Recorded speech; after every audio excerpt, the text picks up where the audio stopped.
Shalom Bapak Ibu Saudaraku yang dikasihi oleh Tuhan kita Yesus Kristus. Kami ucapkan selamat hari Minggu dan salam jumpa kembali di dalam program Khotbah Minggu Sunday Blessing. Bersama saya Billy Elia yang akan menyampaikan khotbah kebenaran firman Tuhan. Dengan harapan kita sekalian orang percaya boleh bertumbuh dalam iman, dalam pengharapan dan kasih oleh Yesus Kristus, Tuhan yang sudah menebus dan menyelamatkan setiap kita. Di hari Minggu yang penuh dengan sukacita ini di tanggal 5 Oktober tahun 2025, kebenaran firman Tuhan akan mengangkat judul Bertalenta tapi tidak berkarakter. Nah, firman Tuhan terambil dari 2 Timotius pasal yang ketiga, ayat 15 sampai dengan ayat yang ke-17. Sekali lagi, 2 Timotius 3 ayat 15 sampai dengan yang ke-17. Demikian firman Tuhan. Ingatlah juga bahwa dari kecil engkau sudah mengenal kitab suci yang dapat memberi hikmat kepadamu dan menuntun engkau kepada keselamatan oleh iman kepada Kristus Yesus. Segala tulisan yang diilhamkan Allah memang bermanfaat untuk mengajar, untuk menyatakan kesalahan, untuk memperbaiki kelakuan dan untuk mendidik orang dalam kebenaran. Dengan demikian, tiap-tiap manusia kepunyaan Allah diperlengkapi untuk setiap perbuatan baik. Amin. Mari Bapak Ibu Saudara yang dikasihi oleh Tuhan kita Yesus Kristus, kita mau sama-sama merendahkan diri terlebih dahulu dan berdoa sebelum kita merenungkan kebenaran firman Tuhan. Bapa, di dalam nama Tuhan Yesus, di hari Minggu yang penuh dengan sukacita ini kami datang di hadapan-Mu dengan rasa haus dan lapar akan firman-Mu Tuhan. Kami rindu, kami boleh diperlengkapi, kami boleh ditegur, diingatkan melalui kebenaran firman-Mu yang hari ini sebentar kami akan sama-sama renungkan Tuhan. Urapi setiap hati dan pikiran kami, tuntun kami ya Roh Kudus supaya kami boleh memahami apa yang menjadi maksud dan kehendak-Mu melalui kebenaran firman-Mu. Di dalam nama Tuhan Yesus kami siap merenungkan firman Tuhan. Haleluya. Amin. Bapak Ibu Saudaraku yang dikasihi oleh Tuhan kita Yesus Kristus ya. Kebenaran firman Tuhan di hari Minggu ini berjudul Bertalenta tapi tidak berkarakter. Tentu kebenaran firman ini akan sangat relate ya dengan kehidupan kita di zaman sekarang. Khususnya saudara, orang-orang muda, juga dewasa muda. Banyak di antara kita yang memang diberikan talenta, kepintaran, kecerdasan, kreativitas. Banyak muda-mudi sekarang yang sangat mudah sekali di usia muda menjadi sukses di dalam dunia usaha, dunia pekerjaan.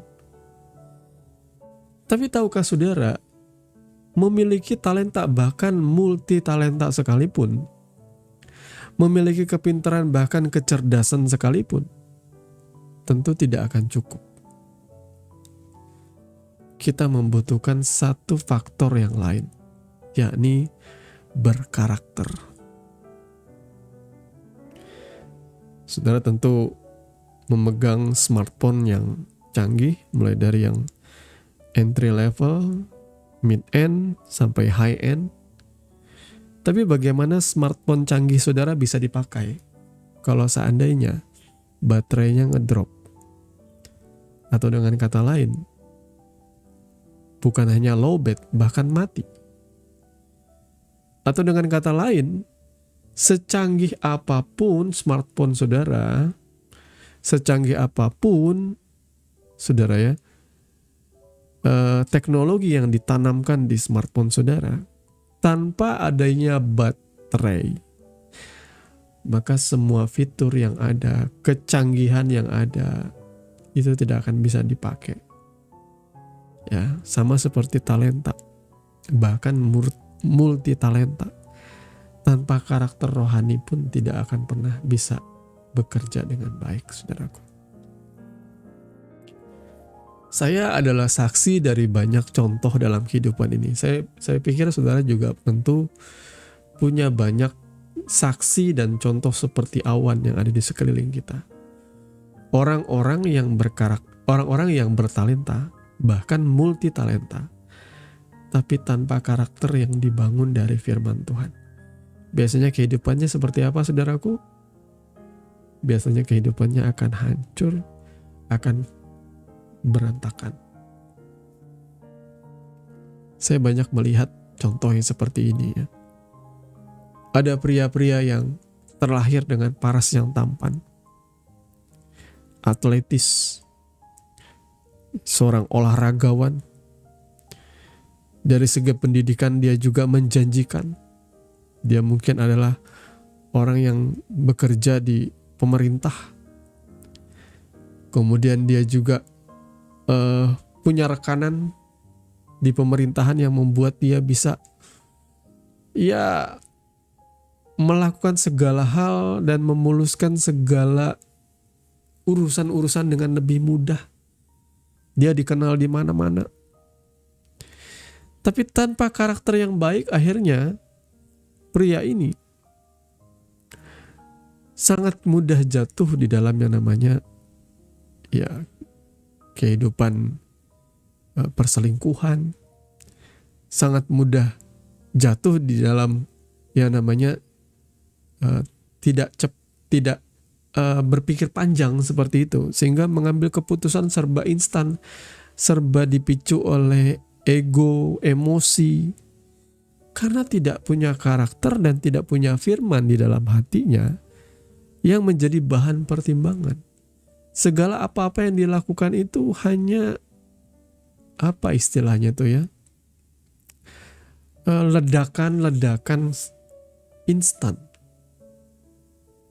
ya, tanpa ada pertimbangan. Ini khususnya buat orang-orang muda ya, orang-orang muda ya, tanpa pertimbangan mengikuti hawa nafsu, pacaran sudah melakukan hubungan seksual padahal belum menikah. Itu contoh daripada muda-mudi yang tidak berkarakter. Mereka memandang enteng yang namanya kesucian, kekudusan. Apa yang enak-enak engkau lakukan di masa muda, suatu saat itu akan jadi jerat bagimu sendiri. Saya kasih tahu. Orang yang dari masa mudanya tidak menghargai kekudusan, kesucian, tidak menghormati yang namanya, saya pikir menghormati lah. Kalau saudara menghormati yang namanya pernikahan, tentu saudara akan menghormati pasangan. Dan engkau akan cuma melakukan hubungan suami istri saat engkau sudah diberkati dalam pernikahan kudus. Ini idealnya. Tapi kalau saudara mau coba bermain-main di zona kebebasan seksual yang tanpa karakter ini, suatu saat nanti, ingat perkataan saya ini, itu akan menjadi jerat bagimu seumur hidupmu yang akan terus menyertai engkau bahkan dalam pernikahan, yang membuat engkau akan berat melangkah. Saudara ya. Maka Bapak Ibu Saudaraku yang dikasihi oleh Tuhan kita Yesus Kristus, mari kita menjadi orang-orang yang berkarakter, dan karakter di sini hanya bisa dibentuk oleh kebenaran firman Tuhan. Ya. Dari nas pembacaan kita tadi sudah jelas ya. Walaupun kita tidak bisa lantas mengartikannya sebebas yang kita pikir dengan asumsi kita ya. Perhatikan di sini. Saya dulu juga sempat berpikir bahwa mengartikan bahwa sejak kecil kita tahu kitab suci. Saya pikir juga gak semua orang tahu kitab suci dari kecil ya. Saya mungkin bisa aja menganalogikan atau memberikan perumpamaan bahwa dari kecil kita ikut sekolah minggu, tapi gak relate. Kadang-kadang di sekolah minggu kita cuma diajari tentang memang firman sih, tetapi lebih banyak cerita-cerita Alkitab. Nah beda dengan orang Yahudi, karena sekali lagi Alkitab kita ini perjanjian baru, walaupun ditulis dalam bahasa Yunani, dalam bahasa internasional pada masa itu, tetapi nafasnya sumber pemikirannya itu adalah Jewish, orang Yahudi yang menulis ini. Sudut pandang Semitik, sudut pandang Yahudi. Jadi kalau ayat firman ini berkata, ingatlah juga bahwa dari kecil engkau sudah mengenal kitab suci. Nah sebenarnya konteksnya adalah konteks Yahudi. Jadi anak-anak Yahudi itu sejak usia 5 tahun mereka sudah belajar yang namanya Torah, ya, Pentateuch, 5 kitab itu ya. Dan Timotius di sini dibesarkan dalam tradisi Yahudi. Dari ibunya Eunike dan dari neneknya Lois, ya. Jadi di sini kita belajar bahwa penting sekali yang namanya warisan rohani keluarga. Penting sekali apa yang namanya tuh didikan dari orang tua. Ya, sejak kecil anak kami selalu kami didik untuk belajar kebenaran firman Tuhan, walaupun tidak seperti orang Yahudi, tapi setidaknya dari kecil, dari dia sudah mulai mengerti, sudah bisa ngomong, sudah usia 3-4 tahun itu sudah kami suruh untuk ikut sekolah minggu, saudaraku ya. Bahkan lebih muda daripada itu, seingat saya tuh umur 2 tahun sudah kita ikutkan ke sekolah minggu, saudaraku ya.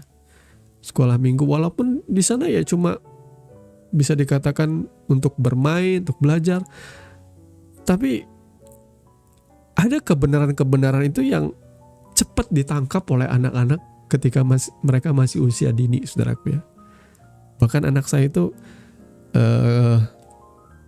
kita belikan buku bergambar ya, yang di dalamnya tuh ada cerita Alkitab, ada kebenaran firman Tuhan. Karena zaman sekarang adalah zaman konten kreator, jadi di YouTube kita suruh dia kalau misalnya di rumah tuh ya, di TV kita setel YouTube ya biasa, kita disiplinkan mereka untuk nonton yang namanya tayangan-tayangan di mana mengajarkan firman Tuhan. Salah satunya tuh ya saya bilang aja Superbook ya, Superbook Indonesia. Itu berisi kisah-kisah Alkitab, pengajaran firman Tuhan, ada pesan moral dan pesan Alkitab juga tentunya.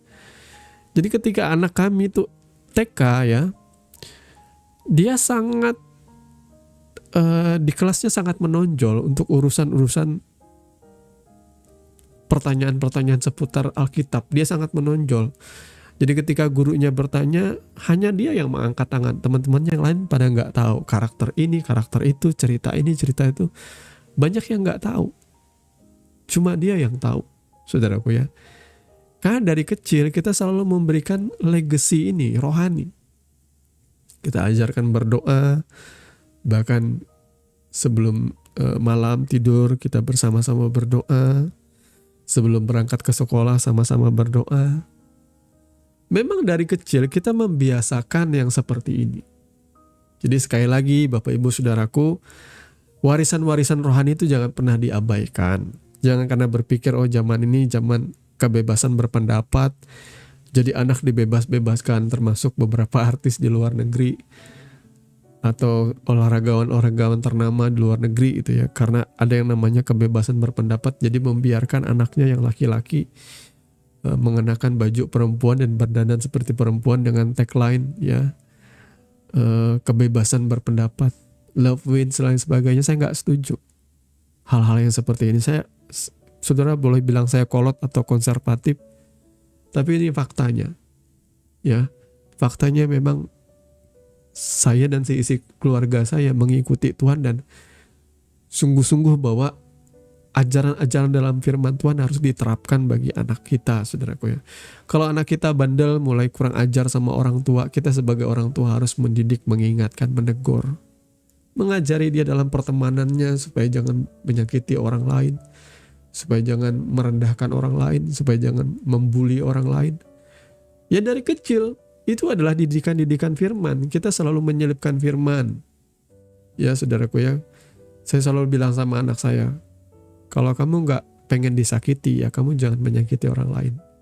Karena kan ada firman, saya bilang, apapun yang engkau pengen orang lain perbuat terhadap engkau, perbuatlah terlebih dahulu kepada mereka. Tentu saudara gak mungkin menyakiti orang terlebih dahulu supaya engkau disakiti. Gak ada orang yang pengen disakiti, saudaraku ya. Kita biasanya akan berbuat kebaikan buat orang lain ya. Kemudian saudaraku, sejak sejak kecil engkau sudah mengenal kitab suci, dan kata mengenal ini tidak cuma sekedar mengenal seperti pemahaman yang biasa. Idiom semitik mengenal itu bukan hanya tahu tentang isi, bukannya hafal, tetapi juga menghidupi. Engkau sudah mengenal kitab suci. Nggak cuma tahu, nggak cuma hafal, tapi menghidupi, melakukan, dan menuruti. Itu yang maksud firman ini. Saya yakin banyak di antara kita hafal akan firman Tuhan. Bahkan banyak di antara kita yang hafal dengan doa Bapa kami. Tapi pada bagian tertentu dalam doa Bapa kami seperti kata, ampunilah kesalahan kami, seperti kami juga mengampuni orang yang bersalah kepada kami. Ya benar nggak? Minta ampun sama Tuhan, iya. Tapi mengampuni kesalahan orang lain belum tentu saudara mampu. Nah itu contohnya. Saudara bisa saja menghafal, tapi dalam prakteknya, dalam kenyataannya, dalam kita menghidupinya, belum tentu, saudara ya. Ayat 16, segala tulisan yang diilhamkan oleh Allah. Jadi dalam bahasa Yunaninya tuh theopneustos, artinya segala tulisan yang dinafaskan oleh Allah. Dinafaskan. Nafas Allah itu adalah kehidupan. Kejadian 2 ayat 7 ya.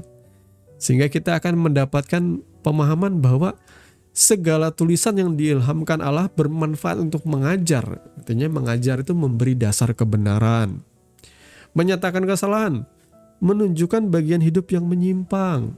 Menunjukkan kesesatan kita. Memperbaiki kelakuan. Nah, membentuk kembali yang rusak. Kalau saudara kelakuannya buruk, tidak menghormati orang tua, tidak mengasihi sesama. Nah, kelakuan kita tuh diubah, pemalas dan sebagainya. Itu diubah, dibentuk kembali yang rusak. Dan yang terakhir, mendidik dalam kebenaran. Itu artinya membentuk kebiasaan hidup benar. Membentuk kebiasaan hidup benar. Karena banyak kali kita nggak tahu kebenaran, saudaraku ya. Sekali lagi, bagaimana kita bisa tahu benar atau salah kehidupan kita kalau kita tidak pernah membaca, merenungkan firman Tuhan? Maka banyak orang-orang yang bertalenta, banyak orang-orang yang berkarisma, tapi tidak berkarakter. Akhirnya kehidupannya rusak, amburadul, hancur. Saya banyak mengenal ada teman-teman yang cerdas, pinter, berbakat sekali dalam dunia akademis. Bahkan ia, saya tidak mau sebutkan nama, anonim sajalah, bekerja dalam dunia pemerintahan dan punya karir yang menjanjikan. Tapi dalam rumah tangga, dia dipukul KO, telak oleh kehidupan. Rumah tangganya gagal. Ya saudaraku ya, ada KDRT dan akhirnya mereka bercerai, berpisah. Anak jadi korban akhirnya. Dan akhirnya apa? Karirnya mulai redup, mulai hancur. Kenapa? Ya, sekali lagi, ketika orang tidak memiliki karakter, ya inilah yang akan terjadi. Ada keputusan-keputusan salah yang diambil. Kenapa? Karena tidak ada referensi dalam pemikirannya. Tidak ada firman yang diingatkan oleh Tuhan, oleh Roh Kudus dalam pikiran saudara. Boro-boro firman ya. Bahkan saya yakin, mungkin Roh Kudus belum tinggal dalam hati saudara. Kalau saudara tidak pernah dikoreksi, kalau saudara tidak pernah merasa salah ketika berbuat dosa, kalau saudara masih tetap hidup dalam kejahatan dan tanpa ada saudara merasa ya sesuatu teguran di dalam batinmu, saya takut jangan-jangan Roh Kudus meninggalkan saudara. Ya. Ayat 17, supaya tiap-tiap manusia kepunyaan Allah diperlengkapi. Kata diperlengkapi itu menggunakan kata Yunani artios, yang artinya lengkap, dewasa, matang secara moral. Jadi tujuan dari kebenaran firman itu supaya kita diperlengkapi agar kita menjadi dewasa secara rohani, matang secara moral. Dan dalam budaya Yahudi, manusia Allah itu, orang yang diperlengkapi firman itu, berarti mereka sudah siap diutus. Seperti Nabi Musa, Raja Daud, dan para nabi-nabi lainnya. Ini tentang karakter yang siap dipakai Tuhan, bukan hanya talenta atau performa. Ingat saudaraku ya, firman Tuhan itu bukan hanya membentuk kepala kita atau isi kepala kita, tapi juga karakter yang kokoh dan siap dipakai oleh Tuhan. Ya, saudaraku, para orang tua khususnya ya, saya tahu bahwa banyak di antara kita ingin menekankan bahwa anak saudara harus menjadi anak yang sukses, yang berhasil, yang pinter, kalau bisa yang punya ranking 1 di kelas. Tapi jangan paksakan itu ketika anakmu gak mampu. Saudaraku ya. Contohnya anak kami lumayan pinter di sekolah secara akademis. Ya. Jadi di kelas itu cuma ada satu saingannya. Mereka berdua gantian. Kadang semester ini anak saya ranking 1. Semester depan trimester apa catur bulan saya lupa ya. Trimester ya kalau nggak salah ya. Pokoknya di semester yang pertama anak saya ranking 1. Di semester kedua temannya ini ranking 1. Di semester akhir ternyata anak kami lagi ranking 1, saudaraku ya. Secara akademis anak kami itu memang cerdas, pintar. Dia kenapa? Karena dia rajin belajar. Kita tidak memaksa dia belajar karena memang dia senang untuk belajar. Dari kecil memang dia tuh sangat kompetitif anaknya, saudaraku ya. Jadi dia sangat suka sekali belajar dan memacu dirinya. Itu bukan sesuatu yang kita paksakan. Kita nggak maksa. Kalau seandainya anak kami itu sangat artistik sekali atau sangat seniman sekali, ya gak masalah buat kami. Tapi satu hal yang kami pengen tidak lupakan ialah menanamkan didikan, karakter, etika, moral yang berdasarkan kebenaran firman Tuhan. Ya, jadi kami tidak pengen anak kami cuma cerdas, sukses, tapi tidak berkarakter. Gak pengen kami. Kami pengen tanamkan, sebagai orang tua kami memberikan dia kasih sayang, perhatian, pelukan, didikan ajaran, tapi juga kami menanamkan bagi anak kami untuk takut akan Tuhan. Suatu saat kami percaya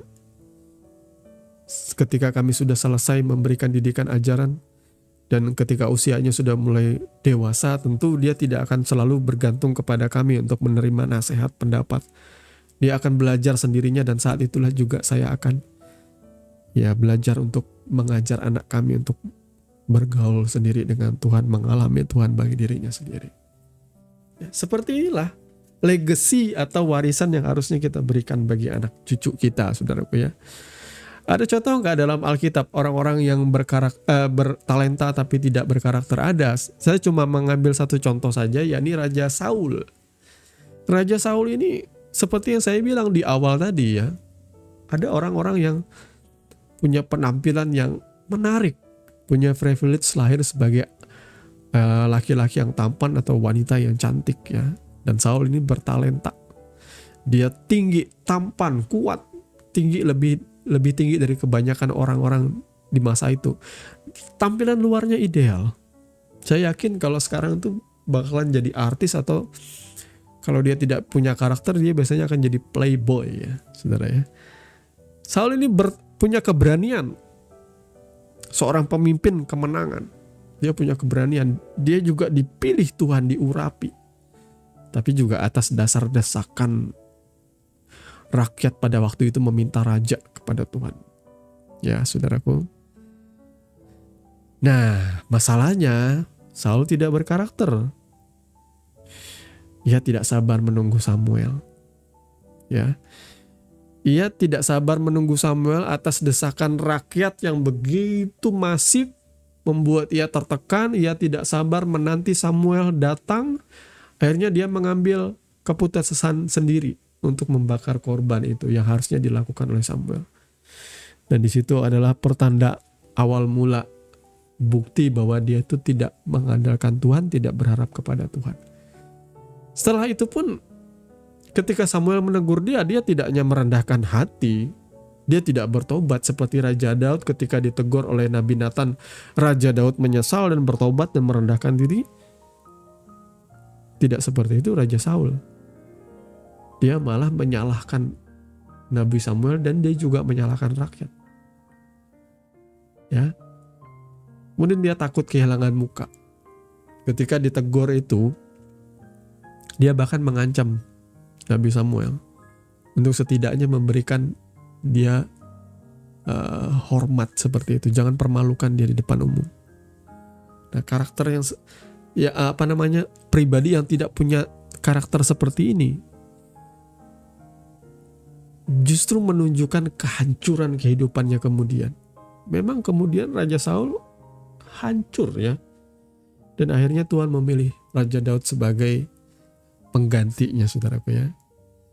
Masa kini bagaimana? Banyak di antara saudara tentunya generasi yang multi talenta, pinter, kreatif, adaptif. Katanya Gen Z itu memang, kata istri saya, dia pernah mengalami masa ketika ia bekerja dengan anak-anak Gen Z ya. Istri saya milenial, dia bekerja di BUMN, kantor BUMN bersama anak-anak Gen Z, dan dia bilang anak-anak Gen Z ini kreatif, penuh semangat. Mereka seperti motor yang siap bekerja dan mengeksekusi apapun ide kreatif mereka. Betul. Tapi masalahnya mereka tidak dibentuk dengan karakter-karakter yang tepat. Sehingga akhirnya pinter, kreatif, adaptif iya, tapi juga rentan terhadap yang namanya arogansi, sulit dikoreksi, mencari pengakuan instan, banyak kali tidak punya daya tahan.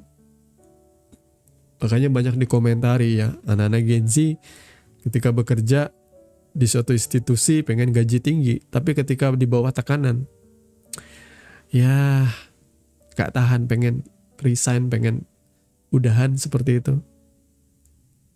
Ya saudaraku ya.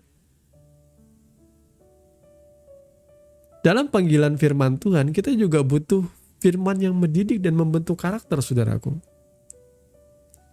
Talenta itu memang anugerah, tapi karakter itu harus dibentuk lewat ketaatan. Perhatikan ini. Jadi dalam prinsip hidup kita, jangan hanya pintar secara rohani, pintar berdebat, punya pemahaman dalam pikiran. Tapi ingatlah, hidupi juga kebenaran firman Tuhan. Ya, jangan seperti orang muda yang kaya dalam Alkitab, yang dengan sok-sokan datang kepada Tuhan Yesus, bilang ini itu, ketaatan dia terhadap hukum Taurat ini itu. Tapi ketika Tuhan terangi hatinya yang terdalam, jualah segala hartamu dan berikanlah kepada orang miskin, baru datang ke sini dan ikutlah aku, langsung dia jadi cemen dia, saudaraku ya. Dia ngaku-ngaku taat mengasihi Tuhan, tapi ternyata dia mengasihi hartanya masih. Dia gak secinta itu dengan Tuhan, saudaraku ya. Jangan belajar firman hanya untuk khotbah, hanya untuk berdebat, tapi biarkanlah firman itu mengoreksi kita dulu supaya kita dibentuk ya oleh kebenaran firman Tuhan. Jadi sebagai penutup, saya mau ingatkan kepada saudara bahwa talenta itu mungkin saja membuka kesempatan bagi setiap kita.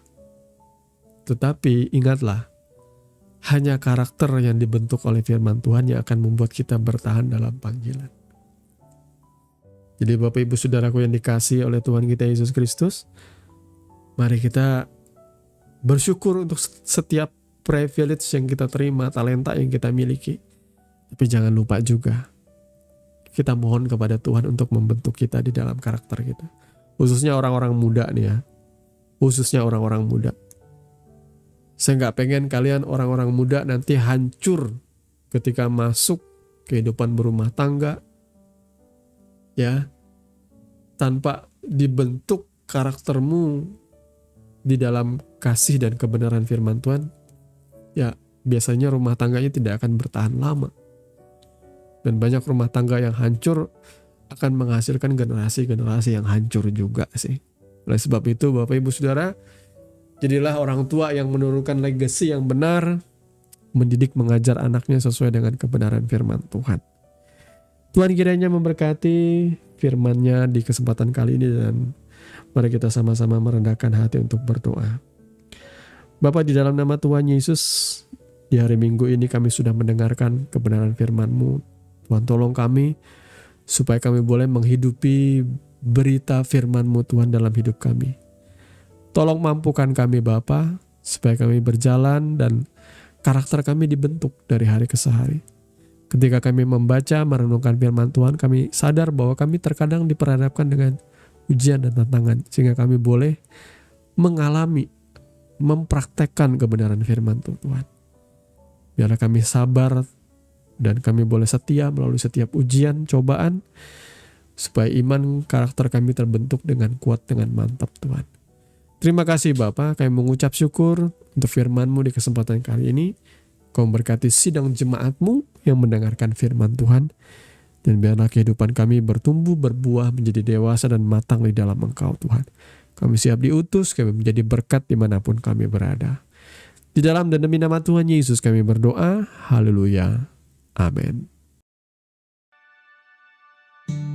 Bapak Ibu Saudara yang dikasihi oleh Tuhan kita Yesus Kristus, Anda baru saja mendengarkan kebenaran firman Tuhan yang kami percaya boleh menjadi dasar dan kekuatan di dalam setiap kehidupan saudara. Sampai bertemu di dalam renungan Sunday Blessing yang berikutnya. Kasih karunia di dalam Tuhan kita Yesus Kristus menyertai saudara sekalian. Shalom.